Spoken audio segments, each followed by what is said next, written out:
Assalamualaikum warahmatullahi wabarakatuh. Jadi pada kesempatan kali ini kami dari kelompok 5 akan menjelaskan tentang studi kasus PPKN soal Raja Ampat.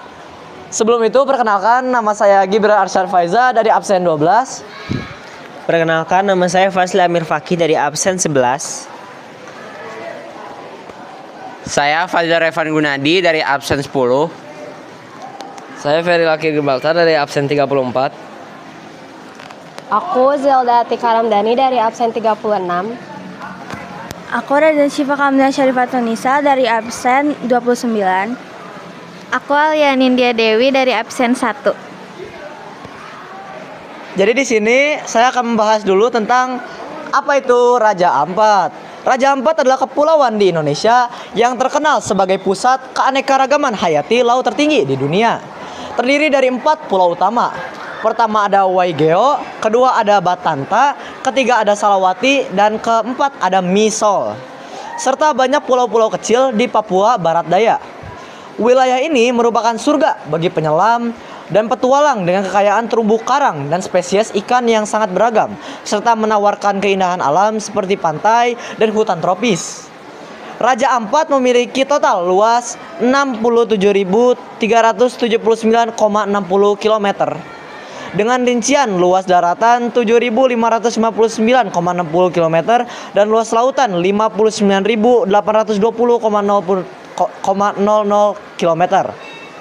Namun Raja Ampat dijadikan tempat penambangan nikel yang dimulai sejak tahun 1998 di zaman pemerintahan Soeharto. Kegiatan ini sempat dihentikan pada 1999 oleh pemerintah Gus Dur. Namun kegiatan pertambangan nikel ini dilanjutkan kembali pada tahun 2017 oleh Jokowi dan izin operasinya diberikan kepada PT GAG Nikel. Produksinya dimulai pada tahun 2018 yang berkelanjut hingga tahun 2025 ini. Namun dengan adanya kontroversi dan beredarnya dampak buruk penambangan nikel ini, kegiatan penambangan nikel ini diberhentikan sementara pada 5 Juni 2025. Pertanyaan. Lanjut ke bagian pertanyaan. Pertama, bagaimana kaitan sila kelima dengan UUD pasal 32 ayat 2 dan 3? Jadi jawaban dari pertanyaan yang pertama adalah perlu kita ketahui bahwasannya sila kelima itu menekankan tercapai dan teraihnya keadilan sosial dan kesejahteraan bagi seluruh rakyat Indonesia. Pasal 33 ayat 2 dan 3 UUD 1945 sendiri menyatakan bahwasannya cabang produksi penting di bumi seperti air dan sebagainya itu dikuasai oleh negara untuk sebesar-besarnya kemakmuran rakyat.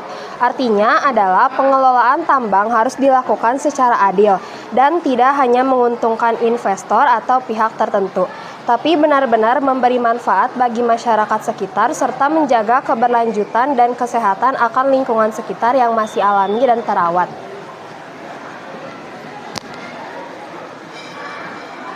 Pertanyaan kedua adalah, bagaimana pendapat kalian tentang pertambangan yang merusak lingkungan di Indonesia, terutama Raja Ampat?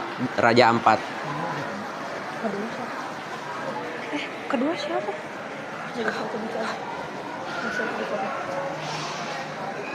Pembahasan jawaban dari pertanyaan yang kedua, menurut kami pertambangan di Raja Ampat merusak lingkungan dan akan berdampak buruk bagi banyak hal, seperti habitat flora dan fauna di area setempat, juga hutan, laut, dan terumbu karang. Selain itu, pertambangan nikel ini juga akan mengurangi daya tarik turis yang mengenal Raja Ampat sebagai pusat biodiversitas laut dunia. Ini pun menjadikan Indonesia menjadi buruk di mata orang luar dan warga Indonesia sendiri. Dan pendapatan negara akan menjadi lebih sedikit dari biasanya, karena Raja Ampat menjadi pendapatan negara yang lumayan besar untuk negara.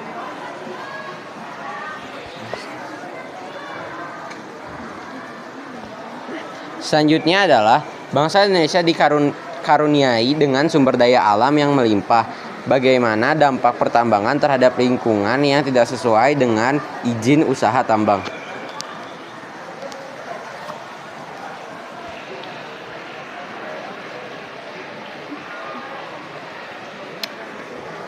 Nah, nomor 3. Aktivitas pertambangan nikel di Raja Ampat, khususnya di Pulau Gak, telah menyebabkan kerusakan ekosistem darat dan laut.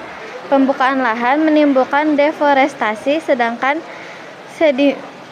sedimentasi dari tambang meningkatkan kekeruhan air dan merusak terumbu karang serta habitat biota laut. Greenpeace melaporkan bahwa sebagian besar izin usaha pertambangan di Pulau Gak dicabut karena melanggar regulasi lingkungan. Pelanggaran ini menunjukkan bahwa pertambangan tanpa sesuai IUP dapat merusak lingkungan, mengancam keanekaragaman hayati, dan merugikan masyarakat lokal. Pertanyaan nomor 4 adalah, satu sisi lain pertambangan untuk kesejahteraan rakyat sesuai UUD pasal 33 ayat 3. Sisi yang lainnya, jika pertambangan terjadi begitu masif di Indonesia akan terjadi kerusakan lingkungan. Bagaimana agar bangsa di Indonesia bisa mengolah tambang dengan aman?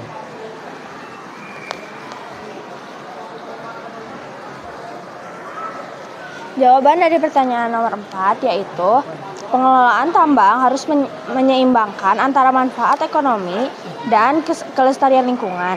Caranya dengan penegakan regulasi dan sanksi tegas, penggunaan teknologi ramah lingkungan, serta reklamasi lahan.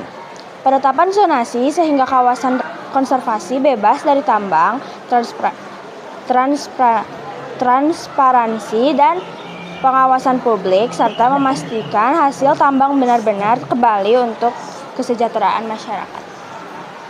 Nomor 5, bagaimana solusi yang kelompok kalian tawarkan untuk bisa memberikan solusi dengan tetap menambang dan juga tetap bisa melestarikan lingkungan agar tercipta keseimbangan alam dan kesejahteraan?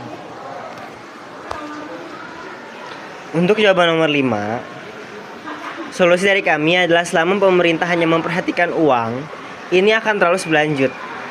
Rakyat harus terus menyuarakan aspirasinya agar membuat semua orang peduli atas dampak dan akibat dari proyek ini.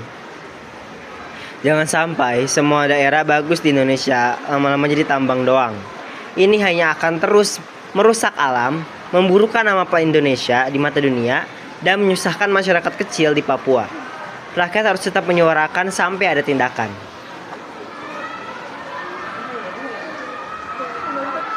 Itu semua dari kami. Terima kasih atas perhatiannya. Wassalamualaikum warahmatullahi wabarakatuh. Ges, ges.